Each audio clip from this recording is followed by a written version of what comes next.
Morning students, I am Dr. Nilesh Chotia, Assistant Professor, Department of Commerce, Srimati Lakshmibai Radhakishan Tosniwal College of Commerce, Akola. Today we are going to discuss a subject Company Law of BCom 6th semester, and the topic belongs to 5th chapter, that is Company Secretary and Company Meetings, and today's topic is kinds of company meetings. So first I have to tell you that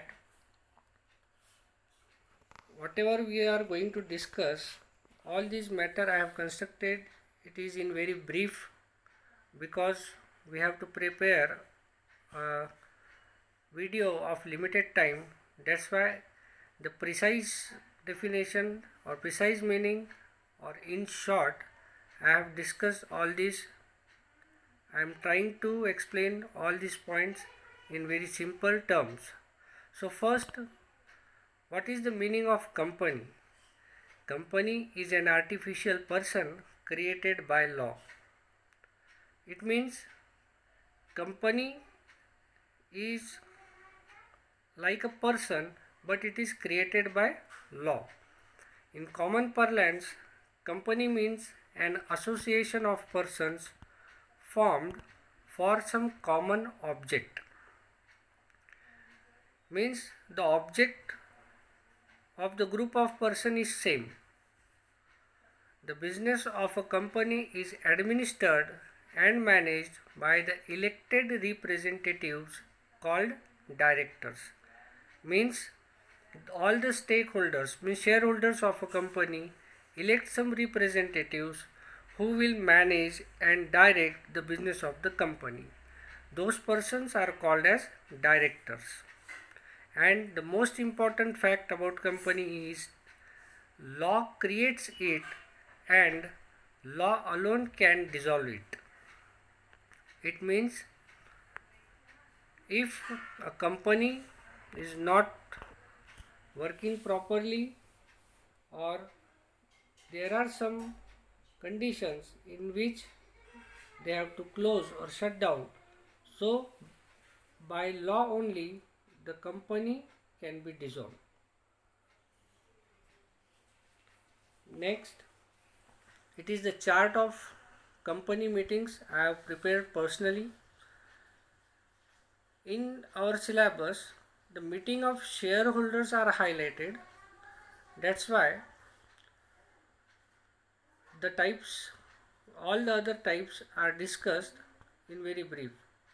So there are four main types of company meeting, that is board meeting, meeting of shareholders, meeting of debenture holders, meeting of creditors. All these are main stakeholders of the company. And in meeting of shareholders, there are again four types, that is statutory meeting, annual general meeting, extraordinary general meeting, and class meeting. So these meetings can be discussed in brief. As first is meeting of board of directors. It is also called as board meeting. So most of important and most frequently held, means this meeting is very important from the point of view of company, and these meetings are held very frequently, means in a very short period these meetings can be held. Next, discussion regarding all important matters and policies. In these meetings, all the important matters of a company and policies are discussed. The rules formed by the directors regarding schedule of the meetings are known as standing orders. Means by these standing orders the meeting will be scheduled. So this is the meeting of board of directors. Next is meetings of shareholders. These meetings are further classified as we discussed, as we see in the chart. There are again four types of meetings of shareholders, that is statutory meeting, annual general meeting, extraordinary general meeting and class meeting. So first is statutory meeting. This is the first general meeting of shareholders conducted after commencement of business of public company. So remember here, it is for public company and it is the first general meeting of shareholder called as statutory meeting. Discussions relating to the formation of company will be there in this meeting. So this meeting is conducted only once in the lifetime of the company. Means statutory meeting is not conducted frequently. It is conducted only once in the lifetime of the company. The company having no share capital need not conduct this meeting. Means only those companies who have share capital is needed to conduct statutory meeting. Second is annual general meeting. In short, it is called as AGM.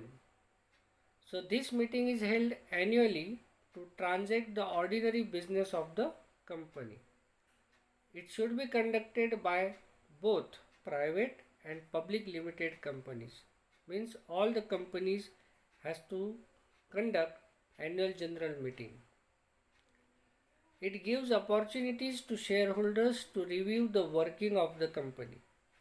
Means shareholders can review or check whether the company is doing their business properly or not. Another is extraordinary general meeting. In short, it is called as EOGM. All general meetings other than statutory and annual general meetings are called as extraordinary general meeting. So it is very easy to remember. So excluding the annual general meeting and extraordinary general meeting, all general meetings other than statutory and annual general meetings are called extraordinary general meetings. It is conducted to deal with urgent and extraordinary matters of the company. Sometimes while running the business of company, the situation arises for that urgent meeting has to called. So that's why the provision like extraordinary general meeting is there. A board of directors can call the extraordinary general meetings for extraordinary matters. So every business transacted at these meetings is called special business because this meeting is called for special purpose. And the last is class meeting. It is the fourth type of meeting of shareholders, remember. So as its name suggests, it is held by the shareholders of a particular class of shares like preference shareholders or debenture shareholders. It is conducted when it is proposed to alter or affect the rights of particular class of shareholders. Means if there is need to modify the rights of particular class of shareholders, this meeting can be called, it is called as class meeting. So next is, after discussing the meeting of shareholders and their types, the next meeting is meeting of debenture holders. It is conducted by the debenture holders of a particular class. Meeting held in case of variation of terms of security, modification of rights or variation in the rate of interest payable. So these matters are discussed in the meeting of debenture holders. The rules regarding holding of the meeting are entered into the trust deed or debenture bond. So how the meetings will be conducted, the procedure of holding the meeting, all the rules are mentioned in the trust deed or in debenture bond. And the last is meetings of creditors. In this meeting, will be held when compromise or arrangement is proposed between company and its creditors. Means when some issues are there relating to creditors, these meetings are called. And the important thing here is that National Company Law Tribunal, that is NCLT, may order to call the meeting of the creditors. So thank you. Please follow the link, like it, and also subscribe it. Thank you very much.